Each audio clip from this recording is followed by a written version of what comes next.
Santapan Harian Jumat 12 September 2025.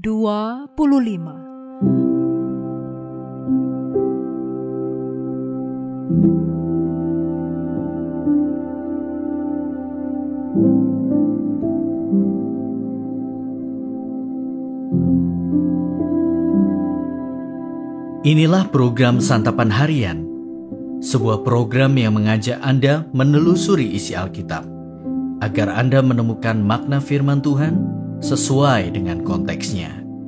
Santapan Harian tertuju bagi Anda yang ingin memiliki kehidupan rohani yang segar, kuat, dan sigap.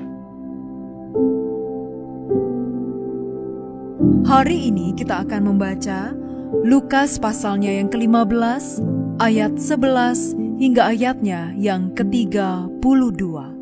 Namun sebelumnya, mari kita berdoa. Kami berpegang pada firman-Mu, karena kami sangat mencintainya. Kami berpegang pada firman-Mu, karena seluruh hidup kami terbuka di hadapan-Mu. Di dalam firman-Mu ya Kristus, kami berdoa. Amin. Lukas 15 ayat 11 sampai 32. Yesus berkata lagi, seseorang mempunyai 2 anak laki-laki. Kata yang bungsu kepada ayahnya, "Bapa, berikanlah kepadaku bagian harta milik yang menjadi hakku." Lalu ayahnya membagi-bagikan hartanya di antara mereka. Beberapa hari kemudian anak bungsu itu menjual seluruh bagiannya itu, lalu pergi ke negeri yang jauh.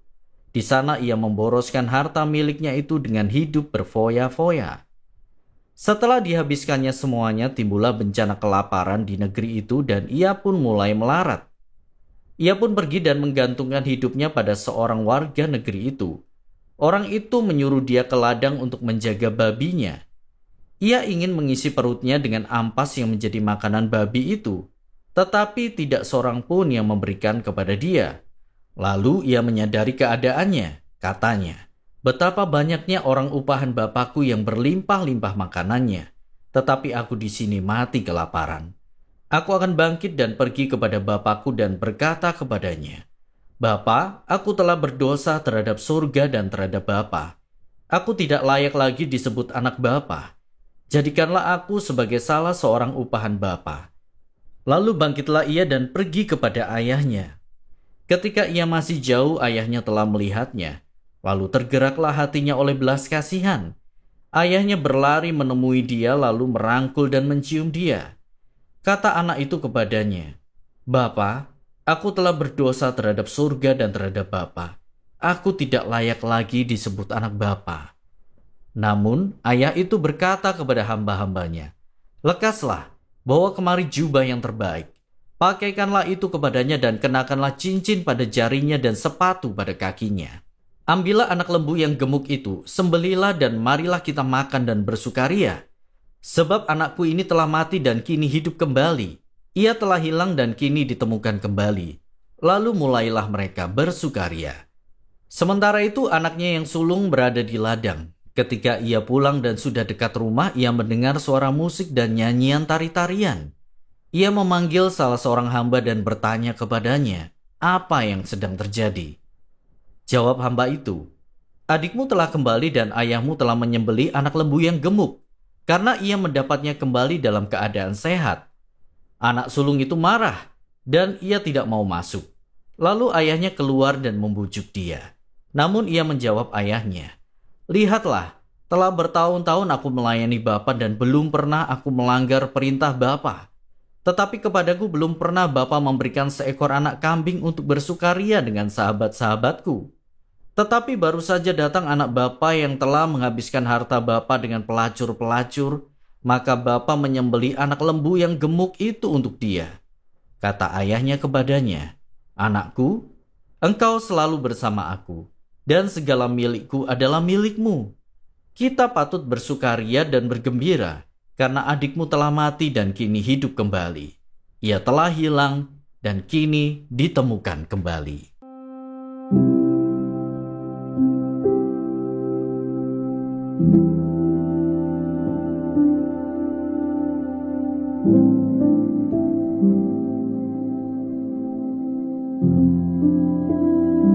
Sahabat santapan harian, sejak zaman manusia pertama, Adam dan Hawa, hingga saat ini, permasalahan manusia adalah hidup bebas sesuai dengan keinginannya.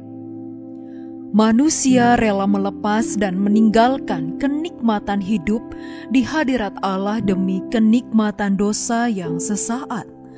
Manusia rela melepas kehangatan dalam pelukan kasih Bapa demi memeluk dan menggapai kebebasan serta kenikmatan yang ditawarkan dunia. Sifat pemberontakan manusia di atas digambarkan oleh Yesus dalam perumpamaan anak yang hilang. Pada dasarnya, menurut aturan, anak bungsu ini akan mendapatkan sebanyak 1/3 warisan dari ayahnya. Namun, anak bungsu ini menunjukkan sikap arogan dan tidak menghargai otoritas ayahnya dengan berinisiatif meminta bagiannya sebelum sang ayah meninggal.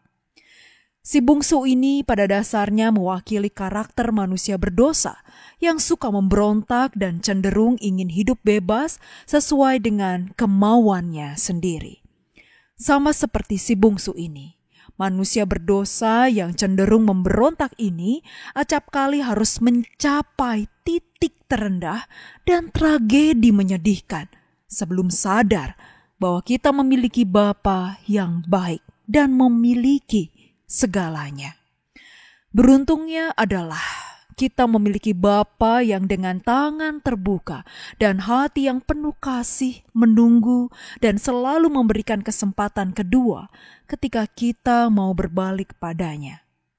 Bapa yang digambarkan oleh sang ayah dalam cerita ini membuka pelukannya dan berlari untuk bisa digapai oleh si bungsu dan kita semua orang-orang berdosa ini. Kehangatan pelukan Bapa selalu tersedia bagi kita. Ia menunggu kita untuk kembali kepadanya dan menikmati kepenuhan hidup dalam pelukannya. Pertanyaannya adalah, apakah kita mau datang dan berbalik dari jalan kita yang sesat kepada pelukan Bapa? Atau haruskah kita menunggu sampai kita jatuh hingga titik terendah dan mengalami tragedi yang menyedihkan? Selagi masih ada waktu dan belum terlambat, datanglah kepada Bapa, maka Ia akan memeluk kita dengan hangat. Mari kita berdoa. Bapa, inilah kami, anak-anak-Mu yang seringkali mengeraskan hati untuk memenuhi keinginan diri. Ampunilah kami. Kini kami datang kepadamu dengan meruntuhkan semua tembok-tembok kesombongan kami. Kami pulang dalam pelukan kasih-Mu ya Bapa. Dalam dekapan kasih-Mu Kristus, kami berteduh. Amin.